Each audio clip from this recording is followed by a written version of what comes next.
The Insights Idaho Department of Finance communicates department news and perspectives to aid consumers in making educated financial decisions and to inform both industry and consumers of regulatory and consumer protection issues.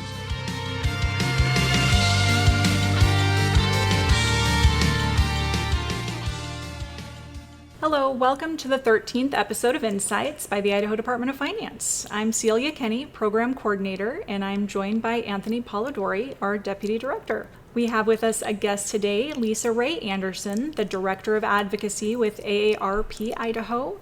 And in today's conversation, we will learn about the new report and hold law that went into effect in July of 2025 and discuss what it means to everyday individuals and families in Idaho. So let's get into it. Thanks for joining us, Lisa, and to shed light on this new report and hold law. It was important for us to cover this law promptly after its passage to educate Idahoans about the additional guardrails that now exist for financial service providers, which should help significantly decrease this troubling trend of rising instances of financial fraud and exploitation we're seeing. Well, hello, Lisa. We've invited you to this conversation today because AARP backed the report and hold legislation and worked closely with the Idaho Department of Finance to draft it. The legislation was House Bill 323 and it passed during the 2025 legislation. Lisa, could you tell us a little bit more about yourself and then maybe also share with us AARP's views on the role of protecting seniors from financial harm? Well, thank you for having me here today. As has been said, my name is Lisa Anderson. I'm the Advocacy Director for AARP Idaho. Many people wonder what does that mean. Advocacy means we advocate for policies and regulatory changes that help individuals that are 50 and older. And AARP is a nonpartisan, nonprofit organization, and we represent anyone over the age of 50, myself included. And we like to say at AARP, just like it takes a village to raise a child, it also takes a community to safeguard our seniors and vulnerable adults. And we can't just rely on our adult protection workers, law enforcement, and our state regulatory agencies. Although they're key players in the fight, they're not the only ones. So beating the bad guys requires a network of good guys, and AARP is happy to be part of that fight. We're committed to combating fraud on many levels. And in addition to education and supporting victims and their families, we are trying to change the narrative on fraud victims. For too long, victims have been blamed for these crimes rather than the criminals who commit them. Shifting the focus to the criminals behind the crimes can lead to more reporting to law enforcement and more victims seeking the support they need. So a few things AARP has done. We've served as the primary convener of the nonprofit National Elder Fraud Coordination Center. It's fairly new, and it's similar to the National Center for Missing and Exploited Children. And it's focused on sharing information to tie cases together for law enforcement investigation and prosecution so we can disrupt the fraud business model. We also have a bank safe program that trains employees of financial institutions to detect and stop fraud. And our Fraud Watch network continues their work with state offices and members to combat fraud through outreach, education, and support. And finally, my job, we advocate on the state, federal, and local level to advance regulatory changes to provide financial consumer protections to combat fraud and mitigate the repercussions felt by victims after. Well, thank you for that. So AARP and AARP Idaho are very involved in protecting seniors from financial abuse and harms. It's great to hear that. What does this legislation mean, do you think, in the same arena of what you do now?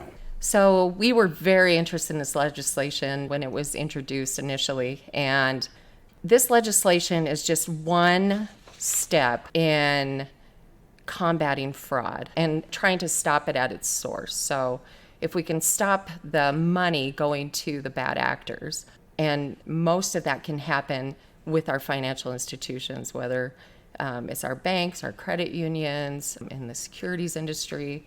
If we can stop it there, then we can hopefully from there take the information gleaned from the fraudster and transmit that to the appropriate authorities, your department being one of those, to see if we can just put a stop to it. So stop the money going out and then identify and prosecute those that are responsible. Well, that is great. So we're one of those agencies that work with this particular financial fraud legislation. What is the feedback you've received from other state agencies and community organizations about this particular legislation? The feedback from the community has been good. We have received many people that are concerned with what this will look like. So that's a matter of educating the public. Our credit unions, the banking industry, they're still trying to figure out what their internal processes are going to be.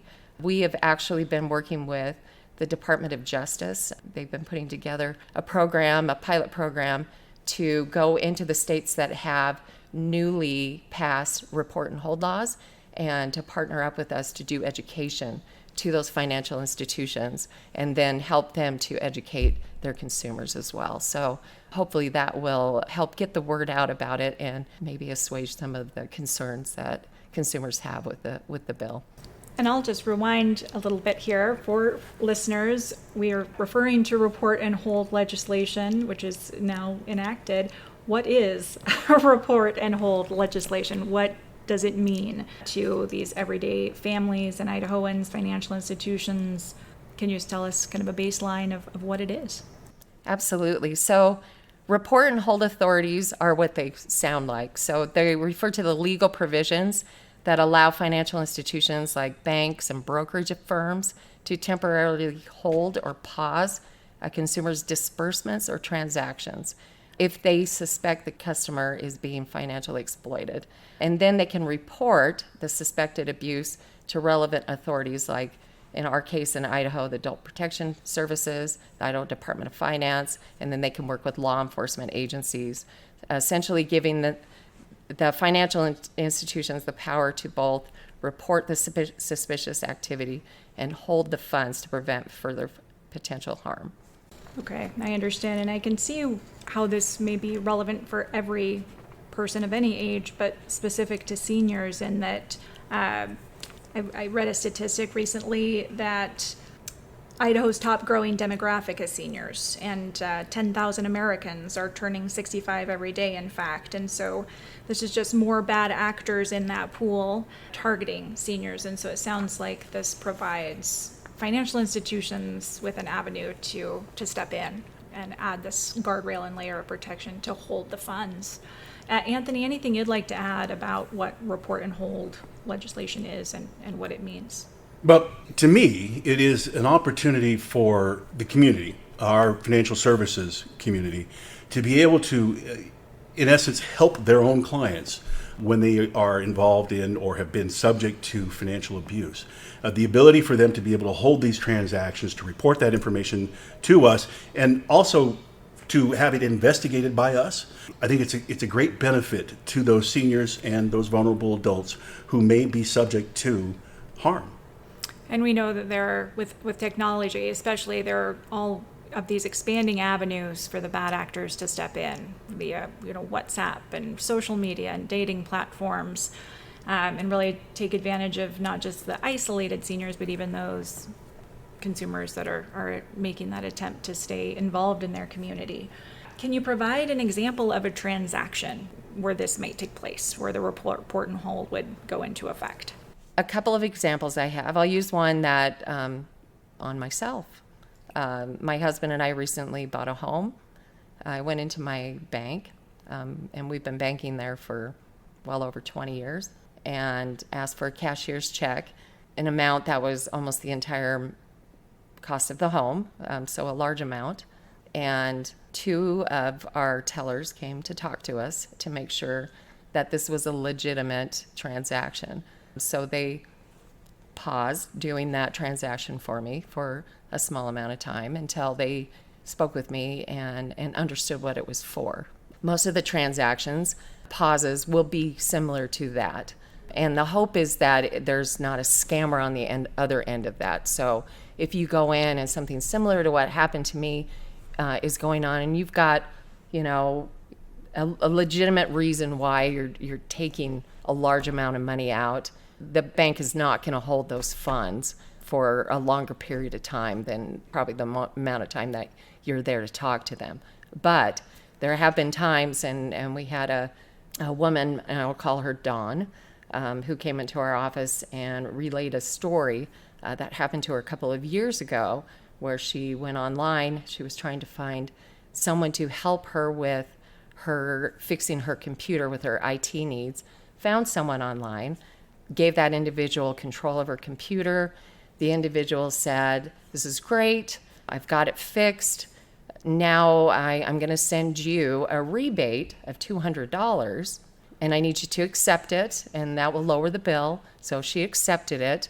Well, the supposed $200 rebate had turned in $20,000 rebate. He told her that she needed to go down to her bank and withdraw the difference, so the $18,000, and the bank, thankfully, paused that transaction, and she didn't get frauded out of that money. But many times that doesn't happen, and so this bill would do two things. It would have allowed the bank legally to do that. It gave them those authorities to hold or pause that transaction, speak with their consumer, and then report that to the appropriate authorities so that maybe we can stop those bad actors in their tracks. Well, thank you, Lisa. Those are some great examples. In fact, since the passage of this legislation, we've actually received our first notice regarding a report and hold, and it's very similar to the transactions that you talked about.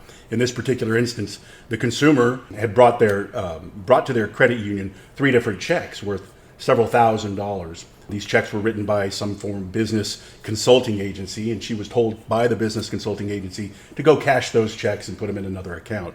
At the teller's office, the bank actually stopped her from doing it. They held her at that point in time and said they wouldn't proceed with the transaction. Instead, she went to the ATM to try and do the same exact transaction, but because they already were aware of this circumstance and it felt that it was suspicious, they were able to put a hold on it at that time and report it to us. So I see that as a great benefit. Banks and credit unions already have the ability under federal law and regulation to put a hold on transactions that they believe are not legitimate or suspicious.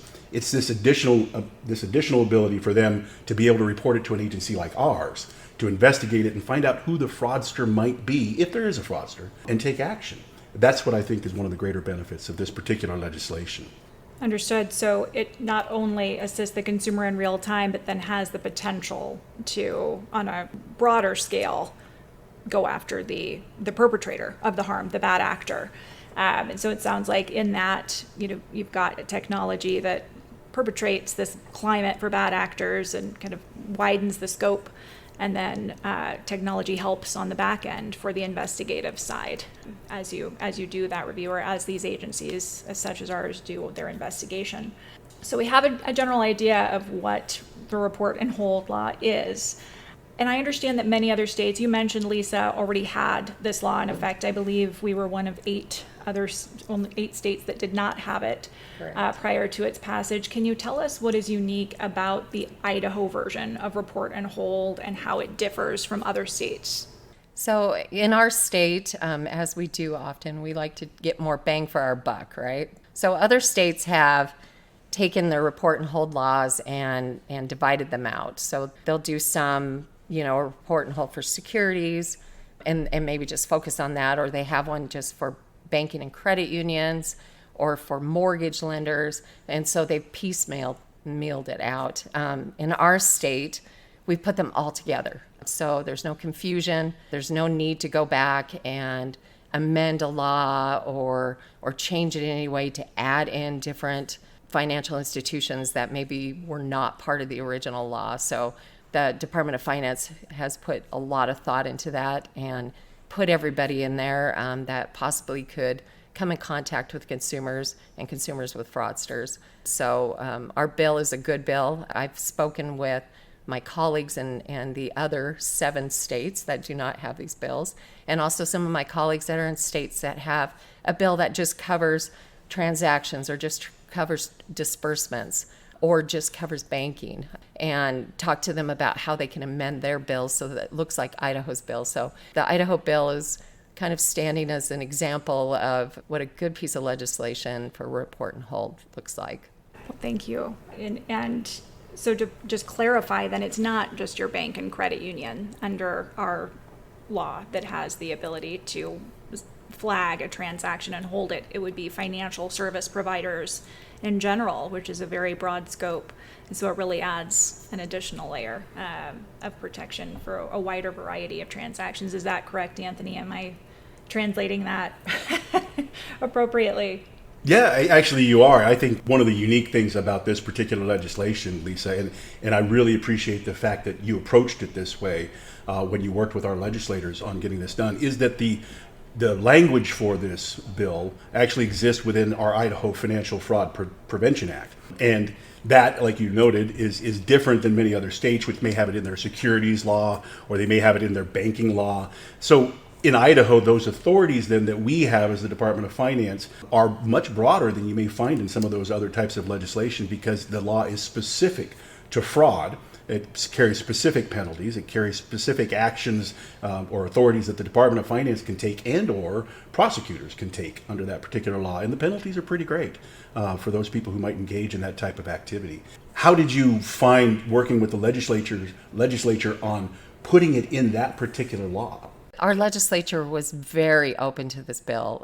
They receive calls from their constituents consistently, and we're very grateful that this was an avenue that was common sense, that would actually help on the ground.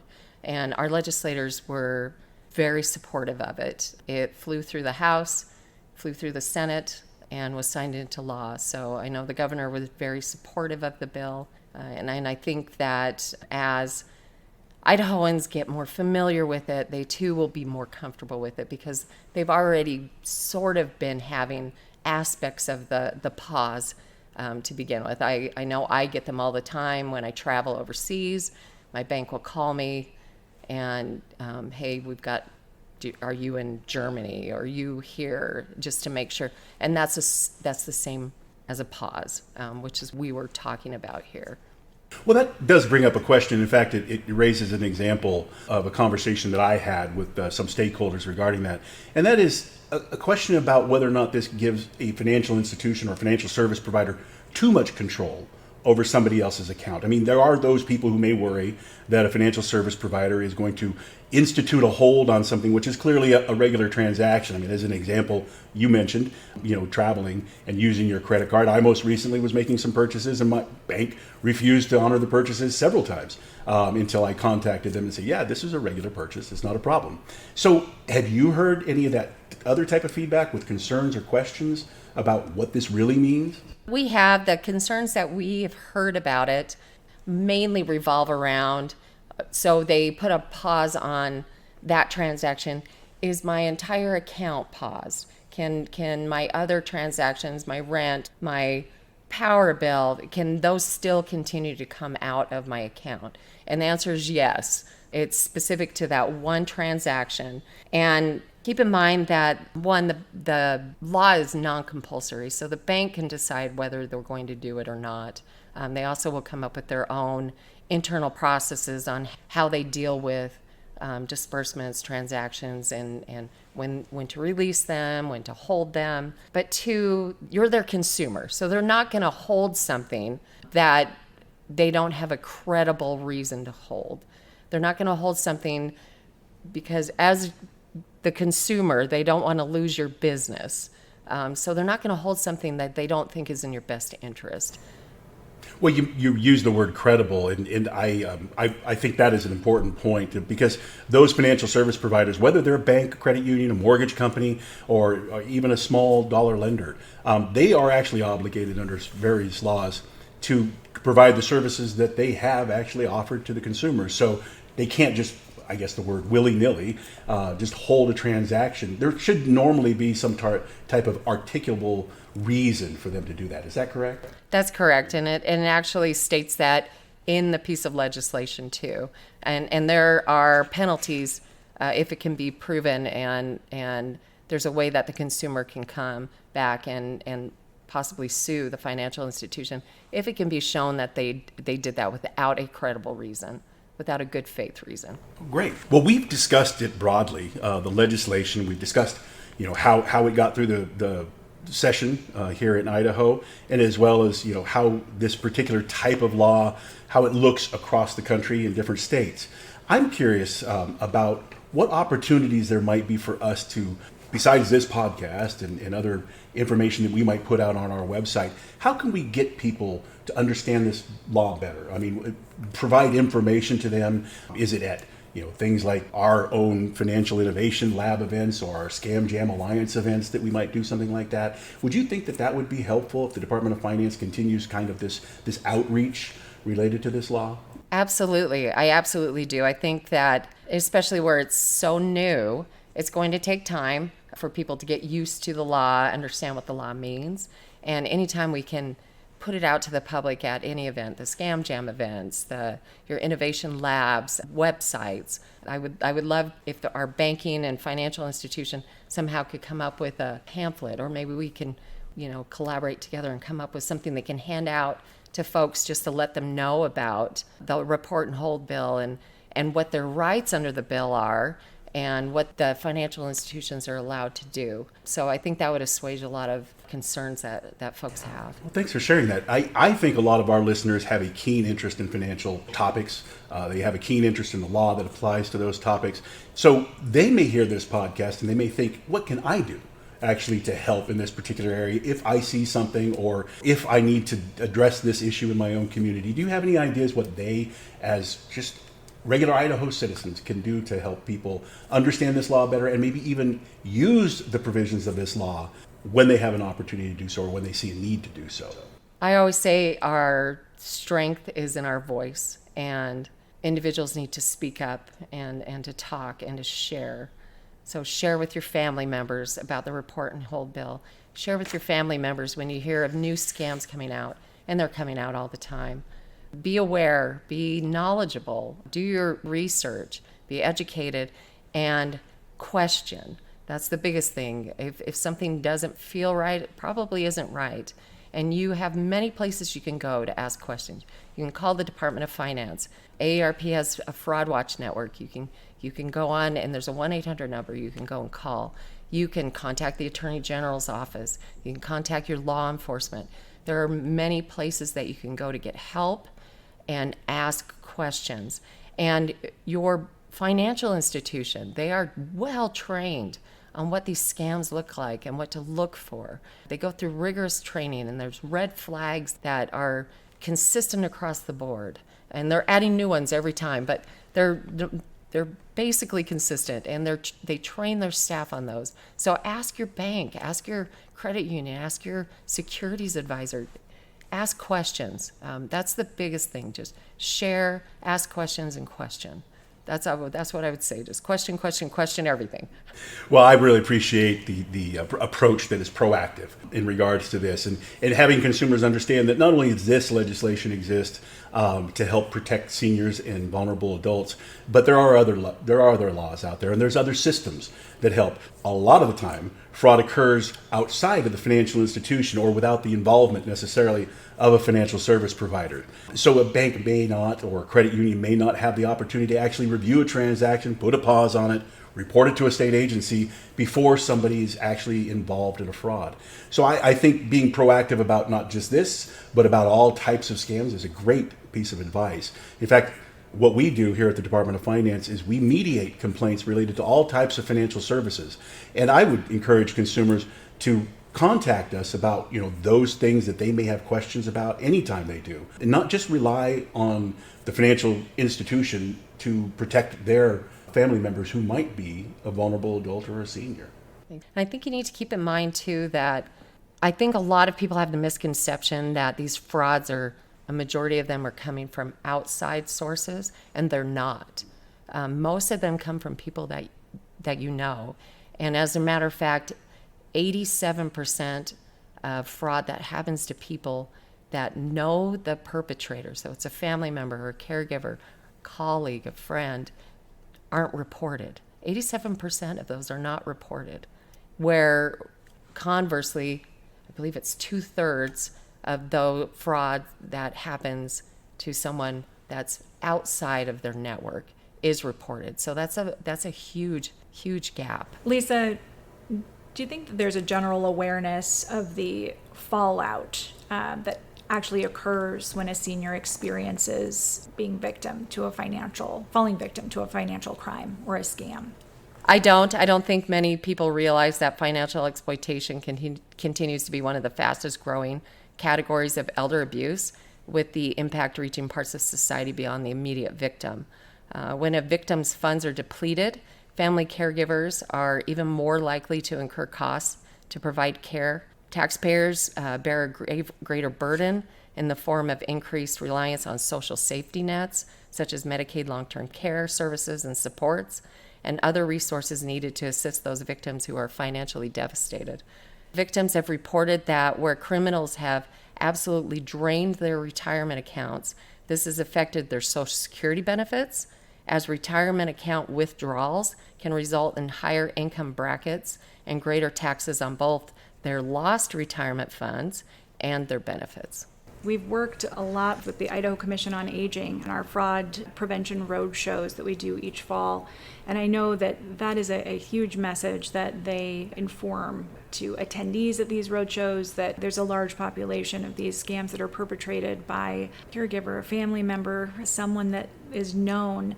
Do you have anything to add about kind of the Idaho Commission on Aging and maybe what AARP Idaho does alongside them? Yeah, so we work closely with the Idaho Commission on Aging, as I know they work with many agencies, yours included.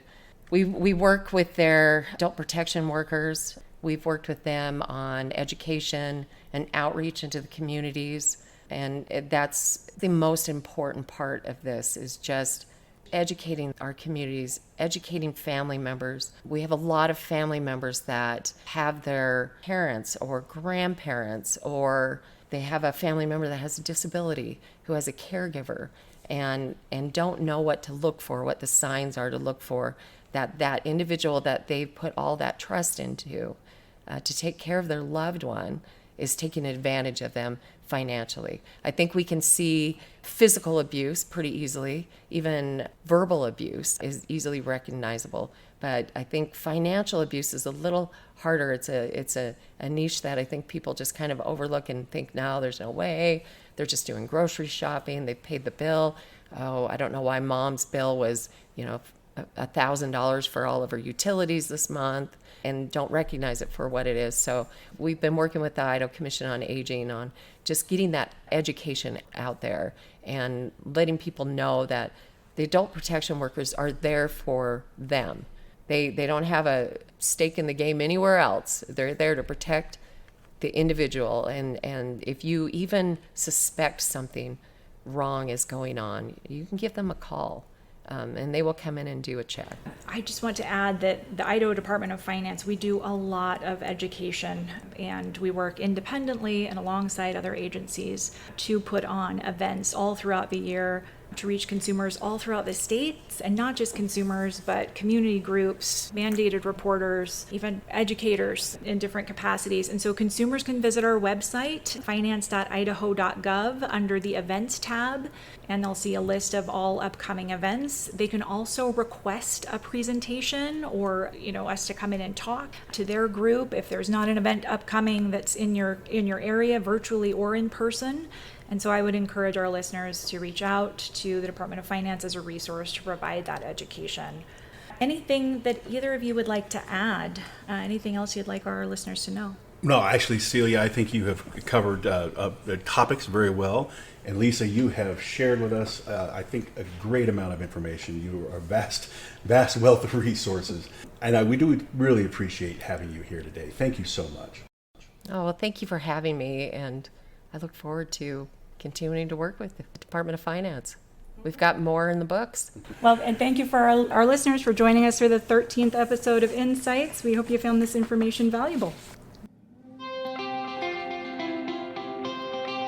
We want to thank you for joining us for our production of Insights, the Idaho Department of Finance. We'd love to hear from you and learn more about the ideas and topics that are on your mind. Forward your suggestions and feedback to our email address, finance@finance.idaho.gov.